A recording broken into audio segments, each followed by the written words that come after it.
Hey everybody, welcome to eTrailer.com. I'm Bobby, and today we're taking a look at the Yakima Offgrid Roof Mounted Cargo Basket here on our 2022 Subaru Outback Wilderness. So this is going to be an excellent way, guys, of starting to free up some cargo space inside your vehicle, get some of our heavy luggage up on top, and start making our road trips and just our weekend trips that much easier for ourselves. So I really like the Offgrid here. There's going to be a lot of reasons for it.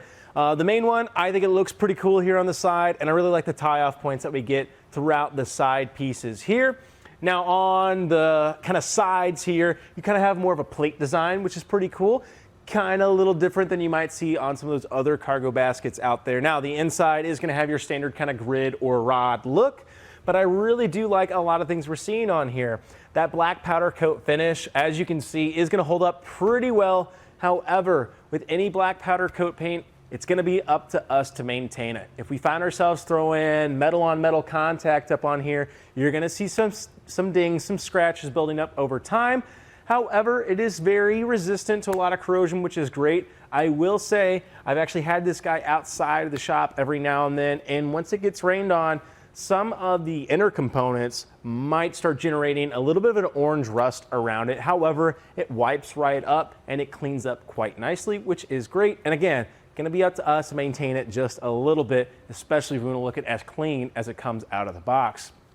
A couple things that are great about it too, we do have accessory bars here on top. That can be great for adding accessories on top of your off-grid. Now here on the Subaru, not the tallest vehicle out there, so you could probably get away with a couple more accessories on top. And those also become great cargo management tools, as in you can move these however you want. You are going to have a tool that'll back them off. You could set it here towards the back and then actually have a post for your big old coolers to ride up against and start tying down. So I do like to see that. We do have 165 pounds of weight capacity with this guy, and to that end, that's usually, I will say, kind of the standard of a lot of crossbar systems out there. So keep in mind, we should be checking our crossbars and our own roof capacity. You can check that in your vehicle's owner's manual guide to make sure that we're not exceeding any of those limits. Overall, very, very decent grid here. What we have on the back and on the front, we actually have open ends. What's nice about that, if you do find yourself having some longer cargo, maybe even something like a stand-up paddleboard, able to stick that through the back, and then we actually have some quick disconnects and connecting fairings here. So this little clip right here can be walked off fairly easy, and that way you actually have an entire open grid. Like I said, great for those longer things. Lumber could even be transported on here. But what I really do like about it is all those tie-off points that we have. As you guys are going to see later, as we get a closer look, becomes excellent to start securing almost all of our cargo needs. Well, I've hopped up on here on my Subaru just to give us a closer look. Let's take a quick look at our inner dimensions. Now I'm going to be taking it from where our fairing actually starts cutting us off, because we do have about 44 inches for our max external length, but for our internal length, we are going to be sitting right about 39 inches to the very back side there. And for our width here today, inside to inside, is putting us right under 38 inches, which is great. For the depth that we have here, which can be really important when securing any of our cargo, that's going to put us right at 5 inches to the very top. So decent amount of dimensions to work with. Now, there are going to be a few other dimensions of off-grids available here at eTrailer.com. Here on the Subaru, though, I don't think we could get any wider. We're taking up almost all the room here today. If you're not quite liking how much room it actually is taking up, and you're looking for some other accessories to throw on here and a cargo basket, something like the Yakima Skinny Warrior is an excellent way of keeping about half your vehicle for storage and the other half for your other accessories. Well, I really do like how this guy works, and one thing I'm a really big fan of is our foot pads here. You can see that we actually have abilities of adding locking cores on each one of our pads, and we can actually utilize Yakima's same key system. If you do have any other Yakima accessories, you can start getting all those key-to-like. Now, those locking cores are available here at eTrailer.com as well, but let's go ahead and actually see how we can get this installed on our Subaru today.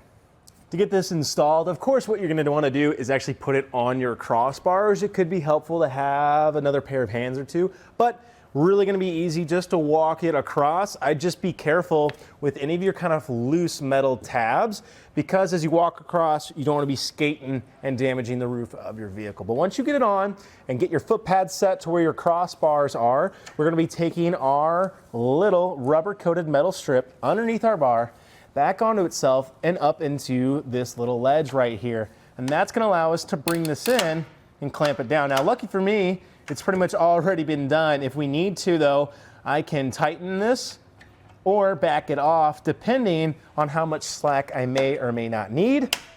Now, lucky for me, I can see that I'm right here on the very end of my foot pad. That length is going to be kind of a little limiting to some. What I mean by that, you are going to need to have that minimum and maximum crossbar spread, because our pads only go so far here on our grid. The only other thing, though, of course, is to get all of your other foot pads nice and installed. And if you guys want to as well, go ahead and start adding on those locking cores to start securing your off-grid to the roof of your vehicle when you leave it unattended. Well, as we saw, that install really doesn't take any time at all. I really do like how easy that clamp system is to actually get up and on there. I really also like those locking cores that we have to make sure that our grid is going to be staying here on the roof of our vehicle when we leave it unattended. Now, there are going to be a lot of cargo baskets available here at eTrailer.com. I personally really do like the Curt cargo basket. It does a great job of just giving me a storage option on the roof of my vehicle. However, we don't get the innate security measures that you're getting with here, and you really can't beat the looks that the off-grid is going to give you. And one last little thing, there is going to be an 18-inch extension available for this guy. You can see we have quite a lot of room here towards the front and just a little bit towards the rear. The one thing I'll say about that 18-inch extension, though, make sure you're leaving plenty of room for your hatch to actually open up. But I really do like this guy. I think it's an excellent way of getting things on the roof of your vehicle. The fairing that comes with it's excellent, and those accessory bars can go a long way for a lot of people out there. But otherwise, I think that about does it for our look here today at the Yakima Off-Grid Roof-Mounted Cargo Basket on our 2022 Subaru Outback Wilderness. I'm Bobby. Thanks for watching.